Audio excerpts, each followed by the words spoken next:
Hey guys, welcome to a video on Splatoon, specifically the test fires that took place a few days ago, according to when I recorded this, not when I uploaded it.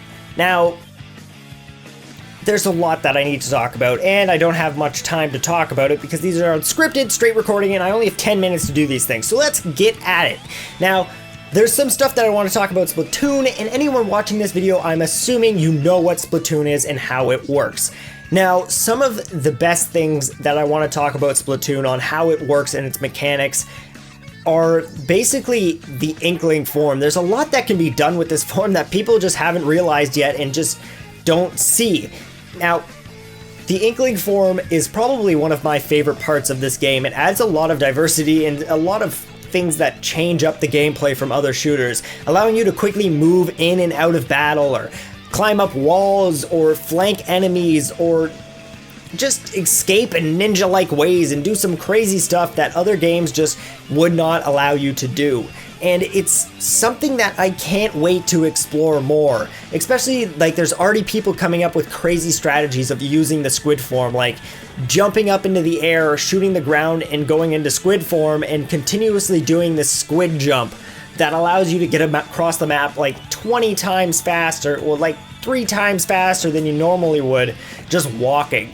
And it really adds some crazy competitiveness to this game. There's a lot of strategies that make it a very competitive game, but along the lines of the game's trying to be casual, but it's really not a casual game. There's a lot of strategy to this game that I can't even begin to comprehend, because I personally only got an hour with the Testfire because the first one I was at work and the second one I couldn't connect to any game at all. Now, seeing as I only got an hour, I didn't get much playtime, but from what I understand, the paint roller is supposed to be OP, and really it's not. People just don't understand it because they're just playing for the first time. Tip number 1, don't walk straight into it. Tip number 2, you can walk backwards faster than they can go forwards. Tip number 3, shoot them. The paint rollers I didn't really see as OP. They were kind of like the noob tube. Let's just say in Call of Duty terms, or in Smash Bros terms, the Little Mac. It's an item that's real. It's a weapon that's really good, but it has ways to get around it very easily.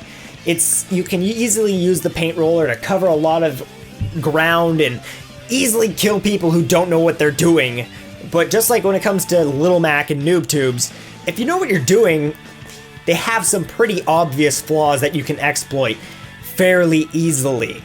As in the example of you can walk backwards faster than they can move towards you. The only problem I see with the paintbrush is that maybe it might need a little bit lower of a tank, because the paintbrush, its tank lasts, so not the paintbrush, the paint roller, it lasts a while and it can cover a lot of ground in that time before they have to recharge, and then they quickly recharge and they're back at it again. So if you have a team of paint rollers and they're covering ground like crazy, it's kind of hard to catch up if your team isn't killing them. If you're killing the paint rollers, you can easily spawn kill them. I don't know how many games I had where it was 4 paint rollers against me and other people with splatter shots, and we'd kill them and then they'd be stuck in spawn because they'd have no ranged way to kill us, so we'd stay back and shoot at them until they died because they literally couldn't get to us. So, moving on to some more stuff, this game has a lot of little touches that I love, as in like the background stuff. Like there's Miiverse posts on the wall. If you didn't notice, there's like tags and video boards of Miiverse posts throughout the map while you're playing, and there's cars in the background and just all this other stuff going on while you're playing, and it looks beautiful and it makes the game feel great. And I'm interested to see how the hub world works with I'm interested to see if you'll be able to see the other squidlings and other inklings, and other players around the hub. I don't remember hearing anything about that in the direct, but I'm pretty sure that they said something about it's a hub world and you'll be able to see all of the other players while you're in that hub world, and that'll be great. Be kind of like hub area to interact with people and make friends and just have a good time. But too bad you can't really make friends since there's going to be no voice chat, so you can't really talk to people.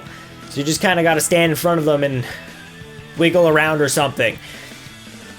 That's another problem I have. I really wish the game did have voice chat. I know the creator of the game didn't want voice chat in because he's had bad experiences with it in the past, but really, yeah, there's mean people, especially in Call of Duty and other games, but there's also really nice people. I've met tons of friends playing shooters online, and it's something that I really enjoy, going into a match, talking to people, coming up with ideas and strats on how to do things, and sharing info and sharing stuff about the game you didn't know. You go into a match and this guy's like, hey, did you know that you can go this way and you can jump onto this thing here? And you go, wow, no, I didn't know that.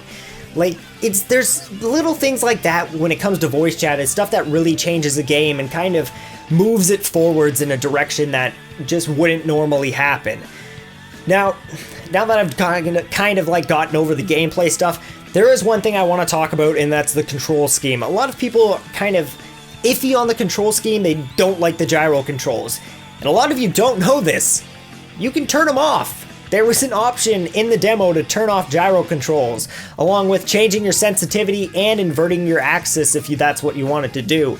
Now, for the people who didn't understand gyro, it allowed you to look left and right with the analog stick, but also aim precisely with the gyro in any direction, mostly used for up and down because you couldn't control up and down with the analog stick. It was really weird to get used to because it's something new that no game's ever done before, but once you got used to it, that added precision that the gyro adds was amazing. It was something that I've never expected to say, like, this shooter game needs more gyro controls, but geez, I don't know if I'll be able to play another shooter without it unless I'm on like PC or something, because it really adds a crazy amount of control. On top of that, there's a lot of other control schemes that people don't even know about yet. It seems like no one knows that you will be able to use a Wiimote and nunchuck and a classic controller. These have both been confirmed. There's a picture posted that was rumored leak of Japanese cover, but you can do this right now. Go to your Wii U, open up the demo, and hit the home button and go to the manual. The manual is literally the Splatoon game manual. You can look up some cool single player information. You can look up the controls for the game, which label out Wiimote controls and classic controller controls in the instruction manual for the game, and plenty of other cool stuff. So go check out the manual if you want to know more about Splatoon. There's a lot of kind of stuff in there that hasn't even been announced yet, but you can see it in the manual, which is cool. Now, overall, I think this game's going to be great. I love shooting people. It feels great. Watching people explode into like a fireworks of ink is just great. The weapons feel good. The splatter shot's a great assault rifle. The paintbrush is super fun.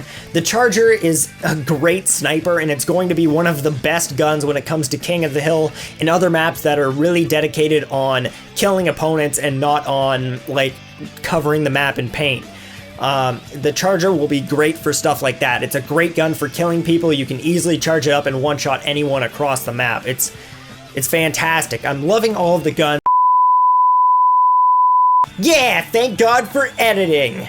Surprisingly, let's just continue on to what I was saying. I'm not a huge fan of how the game has been doing customization. Like, you buy a standard weapon and then you get sub-weapons attached to that weapon. You can't customize your sub-weapons with your main weapon. And I don't know, I'd love to choose my own sub-weapons with my main weapon, but I can understand why they're doing it, because then everyone would kind of have the same class setup and everything would be OP. But thankfully there's a way that you can still kind of customize. You can choose your own weapons, and there's modifiers you can add onto your weapons to give them different specs, which will add a bit more customization and make things that much better. Now, the game's coming out soon, and sadly we won't be getting the full experience, and King of the Hill won't be unlocked until everyone reaches level 10. Thanks to a Redditor, though, it's been understood that with some easy math that's kind of not exactly accurate, but it'll take about 4 hours to reach level 10, which isn't a crazy amount and can really be accomplished in the first day. I wouldn't be surprised if King of the Hill was out in the first day. Now, the amazing part, though, is that August is going to be filled with a huge update, including new maps, new weapons, new just new everything. Tons of stuff coming out in August, and it's all free. It's free DLC, and it's great, and I can't wait for it. There's going to be so much to do. Ranked matches with friends, online play is already available. Ranked matches with friends, new game modes. So it'll keep the game alive for just that much longer. And I really hope that the community kind of stays active and continues on playing after August too, after all of this DLC free stuff has come out. And maybe even some more paid DLC will be great too. But other than all of that, I really have to say I'm excited for this game and I can't wait to get my hands on it. Until then, I hope to see you guys on the battlefield. I'll see you in the next video.